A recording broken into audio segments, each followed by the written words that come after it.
Assalamualaikum warahmatullahi wabarakatuh. Perkenalkan, nama saya Ilham Syahbudin. Di sini saya akan menjelaskan sedikit tentang apa itu kekuasaan dan faktor-faktor apa saja yang mendasari adanya sebuah kekuasaan. Secara sederhana, yang dimaksudkan dengan kekuasaan adalah kemampuan seseorang untuk mempengaruhi orang lain, mengendalikan orang lain, ataupun bahkan bisa merubah orang lain dalam mencapai suatu tujuan yang memang telah ditentukan sebelumnya. Adapun beberapa hal yang bisa mempengaruhi ataupun faktor-faktor yang menjadikan adanya sebuah kekuasaan adalah sumber daya, terus jabatan atau otoritas, dan juga reputasi. Sumber daya merupakan hal yang paling jelas dalam menciptakan ataupun menjadi fondasi utama dalam menciptakan kekuasaan, karena dengan sumber daya yang kuat pasti akan menghasilkan suatu kekuasaan yang sangat kuat. Dan yang kedua yaitu jabatan. Seringkali orang-orang yang memiliki jabatan memiliki kekuasaan yang sangat lebih terhadap orang lain, karena dengan jabatan tersebut orang lain bisa mempengaruhi ataupun bahkan memerintah orang lain. Dan yang ketiga yaitu reputasi. Dengan reputasi yang sangat luas ataupun relasi yang sangat banyak, orang-orang bisa menjadikan kekuasaan itu sebagai alat untuk mempengaruhi orang lain.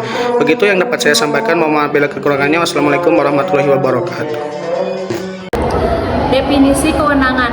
Kewenangan authority adalah hak untuk melakukan sesuatu atau memerintah orang lain untuk melakukan atau tidak melakukan sesuatu agar tercapai tujuan tertentu.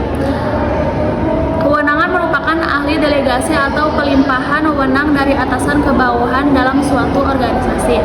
Pandangan mengenai kewenangan formal, yaitu ada dua. Yang pertama ada pandangan klasik, teori formal. Yang kedua ada pandangan berdasarkan penerimaan.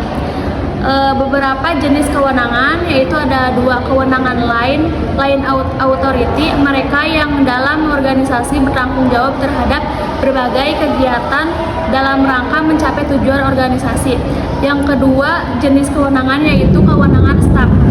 Kewenangan ditunjuk oleh organisasi untuk membantu bagian-bagian dalam sebuah organisasi yang memiliki kewenangan ini. Di sini mereka membantu organisasi dalam pencapaian tujuan secara tidak langsung.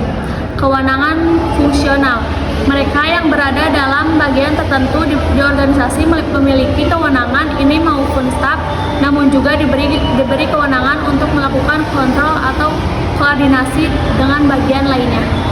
Wabarakatuh. Tanggung jawab atau responsibility adalah keharusan untuk melakukan semua kewajiban atau akhirat tugas-tugas yang dibebankan sebagai akibat dari wewenang yang diterima atau dimilikinya. Delegasi atau pelimpahan wewenang adalah proses pengalihan tugas kepada orang lain yang sah atau terlegitimasi dalam melakukan berbagai aktivitas yang ditujukan untuk pencapaian tujuan organisasi, yang jika tidak dilimpahkan akan menghambat proses pencapaian tujuan tersebut. Selanjutnya, manfaat pelimpahan wewenang. Yang pertama, pelimpahan wewenang memungkinkan subbagian atau bawahan mempelajari sesuatu yang baru dan memperoleh kesempatan untuk melakukan sesuatu yang baru tersebut.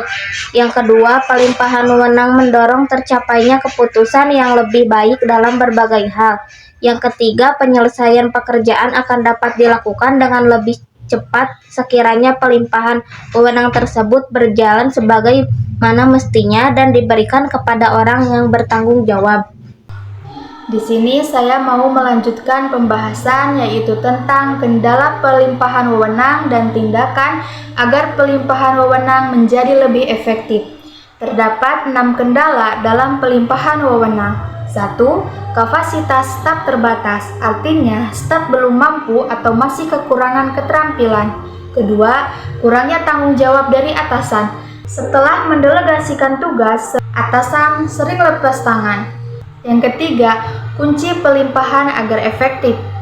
Harus ada sistem yang jelas dan terarah saat mendelegasikan tugas.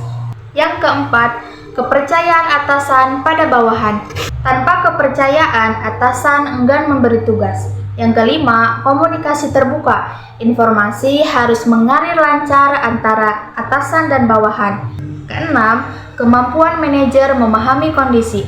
Manajer perlu tahu tujuan organisasi dan kemampuan staf. Selanjutnya, ada 5 tindakan agar pelimpahan efektif. Yang pertama, tentukan tugas yang bisa didelegasikan. tidak semua tugas perlu dilakukan sendiri oleh atasan. Yang kedua, pilih orang yang tepat. Delegasikan harus diberikan kepada orang yang mampu dan siap. Ketiga, siapkan sumber daya. Bawahan harus punya alat atau dukungan untuk menyelesaikan tugas. Keempat, jelaskan tugas dengan jelas. Jangan ada kebingungan dalam pelimpahan tugas. Kelima, intervensi bila perlu. Atasan bisa turun tangan jika situasi mendesak.